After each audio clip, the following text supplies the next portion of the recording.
Hello বন্ধুরা, আজকে নিয়ে চলে আসছি তোমাদের সাথে আমি একটা বেগুন ভাজার রেসিপি। বেগুন ভাজা মানুষ অনেক রকম অনেকভাবে করেছে, কিন্তু আমি একটু আলাদা টাইপের বেগুন ভাজা করছি। দেখো, এটা হলো 4 পিস বেগুন আমি নিয়ে নিয়েছি।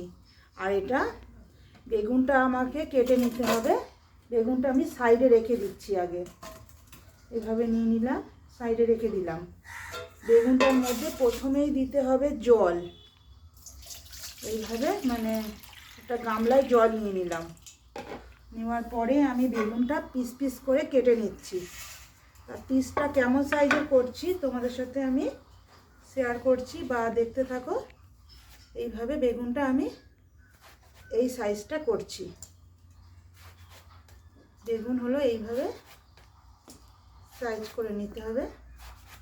বেশি মোটা কাটলে হবে না, পাতলা কাটলেও হবে না, একটু মাঝারি ধরনের কাটতে হবে।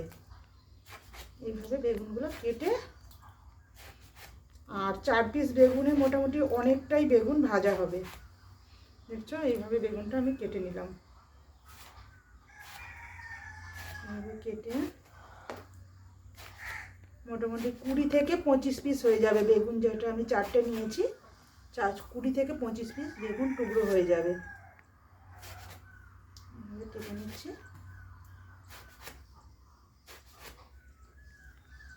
আর এটা পোকা বেগুন দিলে হবে না, একদম ফ্রেশ বেগুনটা নিতে হবে। এবার আমি এটা মুখটা কেটে দিলেও অসুবিধে নেই, এইভাবে কেটে নেওয়া যায়। এটা ভালো করে ধুয়ে নিতে হবে। এরকমভাবে ধুয়ে নিচ্ছি আমি। ধুয়ে এবার আমি এই জলটা ফেলে দেবো। জলটা আমি একটা বালতিতে ফেলে দিচ্ছি। একবার থেকে দুবারও ধোয়া যায়, কোনো অসুবিধে নেই। আমার যেহেতু ফ্রেশ বেগুন, আর আমি আগে একবার ধুয়ে নিয়েছিলাম, প্রথমেই গোটা বেগুনটা ধুয়ে নিয়েছি, এই জন্য আমি একবারই ধুলাম।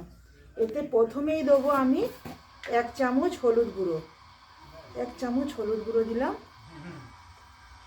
আর তারপরে দিচ্ছি আমি এটা লঙ্কার গুঁড়ো।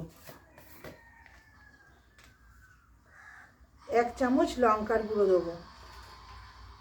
অনেকে ভাবে যে লঙ্কার গুঁড়ো আবার কিসের জন্য দেবো। খেতে ভালো লাগবে, টেস্টিও হবে, আর একটু ঝাল টাইপের হবে। আর এতে আমি তারপরে দিচ্ছি 1 চামচ চিনি। আরও একটু আমি 1/2 চামচ দিয়ে নিচ্ছি এতে, যেহেতু বেগুনটা অনেকটাই আছে, এই জন্য 1/2 চামচ দিয়ে নিলাম। আর এতে আমি দিচ্ছি 1 চামচ নুন, প্লেন সাদা নুন। এইভাবে আমি দিয়ে নিলাম। বেশি নুন দিলে আবার বেগুন ভাজা নুন হয়ে গেলে কিন্তু ভালো লাগবে না। আর এটা দিয়ে এইভাবে মাখিয়ে নিতে হবে।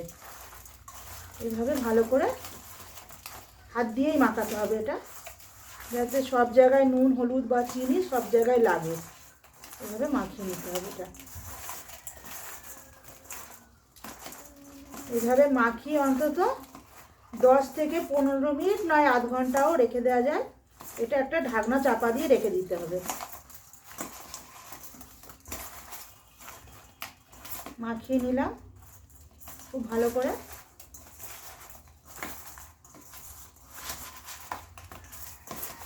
এইভাবে মাখিয়ে নিচ্ছে। দেখছো কত সুন্দর কালার হয়েছে বেগুনটা, একদম লাল লাল টাইপের হয়েছে এটা।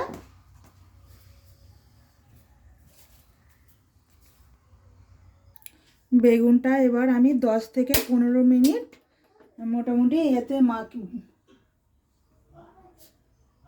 মাখিয়ে রেখেছিলাম। এবার আমি গ্যাসটা জ্বেলে নিচ্ছি। জ্বালার পরে আমি একটা কড়া বসিয়ে নিচ্ছি।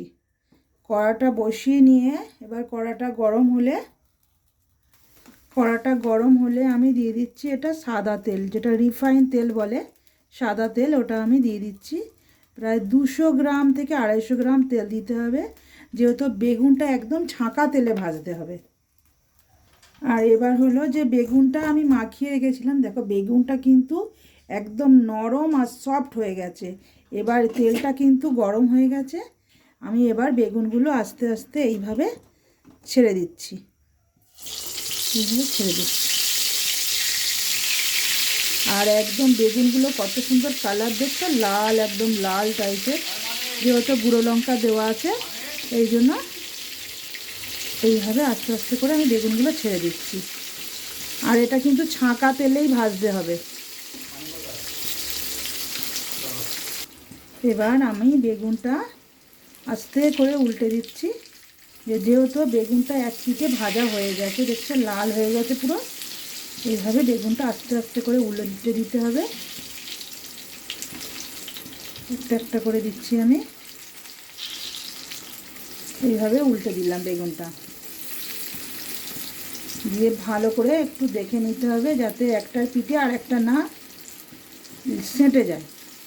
এই জন্য এইভাবে সাজিয়ে দিতে হবে। আবার বেগুনগুলো আমি এবার একটু এরমভাবে কেটে দিচ্ছি, কেটে আমি এইভাবে আস্তে করে এবার তুলে নিচ্ছি। যেহেতু আমার দু পিঠেই ভাজা হয়ে গেছে, আমি এই জন্য বেগুনগুলো এবার এইভাবে আস্তে করে তুলে নিচ্ছি। এইভাবে তুলে নিলাম, এইভাবে আস্তে আস্তে করে তুলে নিতে হবে। বেশি তাড়াতাড়ি করে নাড়লে হবে না, যাতে বেগুনটা না ভেঙে না যায়। এইভাবে আস্তে করে তুলে নিলাম। ভালো লাগলে একটা লাইক, একটা শেয়ার করবেন বন্ধুরা। ওকে, বাই।